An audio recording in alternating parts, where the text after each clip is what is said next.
Hi! I'm Anthony Bechayda, Sales Executive ng Cainta Rizal.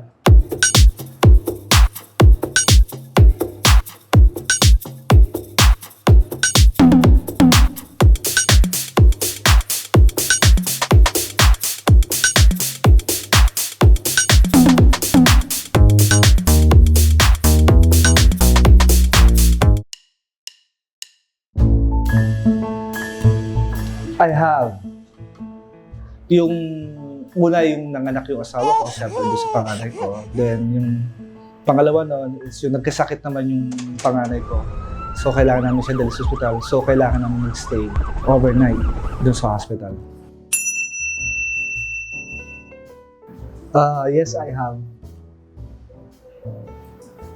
Meron ako isang client, nagre-request siya ng hologram. Yung hologram na yun, gagamitin nila as a documents tagging para yung mga letter ipo-forward nila sa different offices. So, ayun yung requested nila sa akin, may kamahalan lang. Pero, maganda quality talaga kasi. Yes, I have. Nangyari sa akin niya sa C5. So, sinundo ko yung asawa ko, I thought na kakayanin pa papuntang bahay. So pagbaba ko sa may overpass, doon, pababa ako, naubusan na ako, so ginigil ko siya. Buti na pababa, kung hindi, automatic, nasa gitna ako. Yes, I have. Actually, I'm a coffee lover. Minsan nakaka-4. Pinakamalakas ko is mga 5. So by the way, si Barcotech Philippines po is mag-send sa inyo ng newsletter. Ang title po nito, it's a coffee break read. Kindly check your emails na lang po para makita nyo yung pinag-effortan po namin. I have.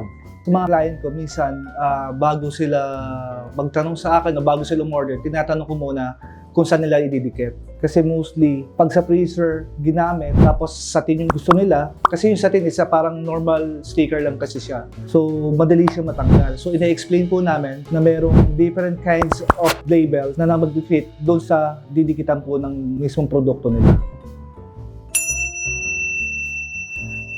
I have never.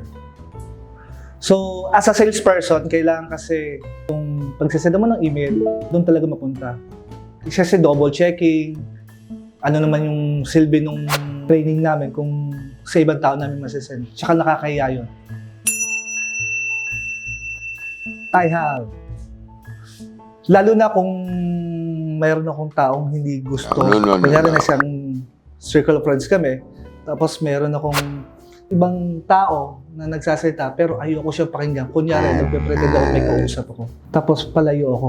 Babalik na lang ako pagtapos na siya magsalita.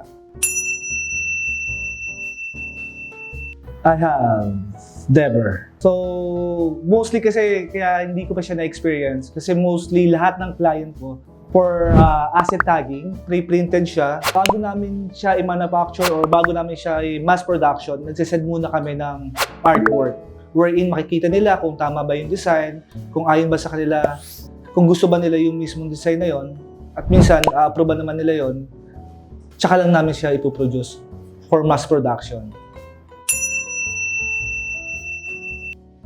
I have. So, ito yung group of friends ko ng college. Kumakanta kami. Pagkatapos ng pupunta kami sa isang videoke bar. Yun, kantahan. So, minsan talaga napapakanta talaga ako.